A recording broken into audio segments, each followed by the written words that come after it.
Earlier today, Ireland's female basketball team disgraced itself by refusing to shake the hands of their Israeli opponents, and they also refused to line up at centre court for the national anthems. This was before a Eurobasket 2025 qualifier, which Israel won easily, 87-57.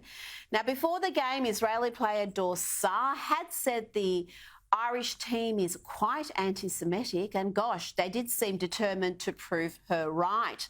Joining me now is author Rabbi Shmuley Bertayek. Rabbi, what do you make of the team's antics? So far, Basketball Ireland is standing behind their players. They lost. They lost huge to Israel, and isn't that what matters? Isn't that what sports is about? You know, Rita, Ireland was dominated by England for 800 years. They know what cruelty, they know what persecution is all about. They fought for their rights. The fact that they have no sympathy for the Jewish people who were left homeless for 2,000 years as they were exiled, persecuted, gassed to death, just shows that they've lost their way. But what's particularly interesting to me is that this is a women's team that they boycotted. You know, the October 7th massacre was mostly against innocent women. Gang rape, decapitation of women, women being shot in their genitals, having their breasts cut off, all of which was documented by the New York Times at great length with interviews of hundreds of people. So the fact that the Irish team would take this out on a women's basketball team is particularly telling. This is misogyny, this is anti-Semitism, and it's a disgrace, like you said, to Ireland and a disgrace to their history. Now, we've seen this happen in cities like Brussels and Paris, but I've got to say, I never thought it would happen in Melbourne. Today's Herald Sun reports Jewish residents of the northern suburbs of Fitzroy, Coburg and Thornbury are moving south due to fears of anti-Semitic attacks. These suburbs have recently become incredibly left-wing, and Jewish-owned businesses have reported doxing and boycotting attempts from members of the public. Now, Prime Minister Anthony Albanese was asked about this today, and he said he's never seen such social disharmony in Australia.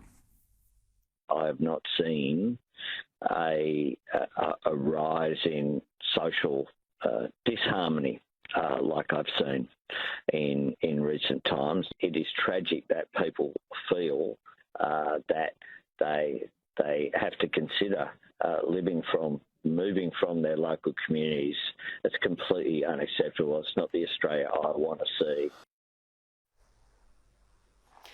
Rabbi, your wife is Australian. You spend a lot of time in this country.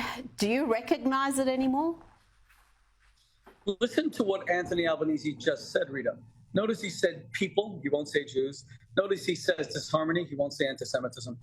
This kind of nebulous nonsense is why the problem never gets better, because we are afraid to point the finger and say, this is a 2,000-year-old hatred, which Australia was largely impervious to. And now it is slowly migrating down under.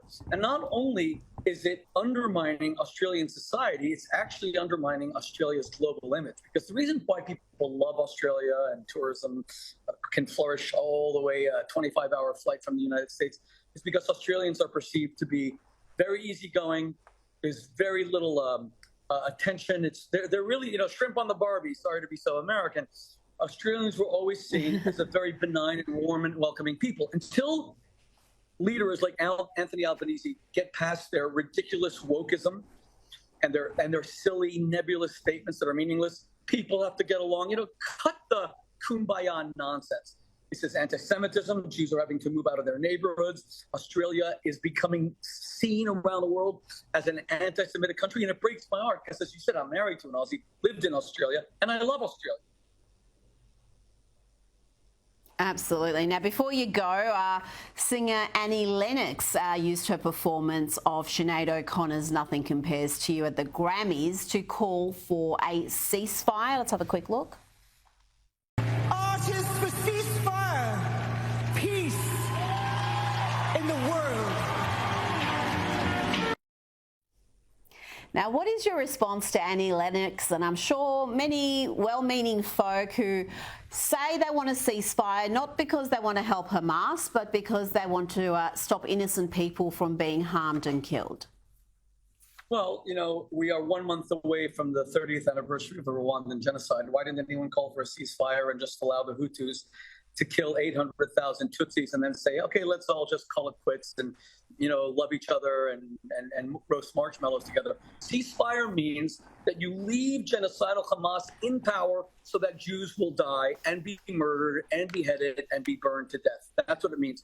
Ceasefire is another word for surrender. Israel surrenders. Now, let me be clear. I also believe in ceasefire. I'm going to officially right now in this beautiful kosher restaurant, I want Hamas to surrender unconditionally. There will be a ceasefire. Rabbi Shmuley Bertayek, thank you so much for your time this evening. Thank you, Rita. God bless you.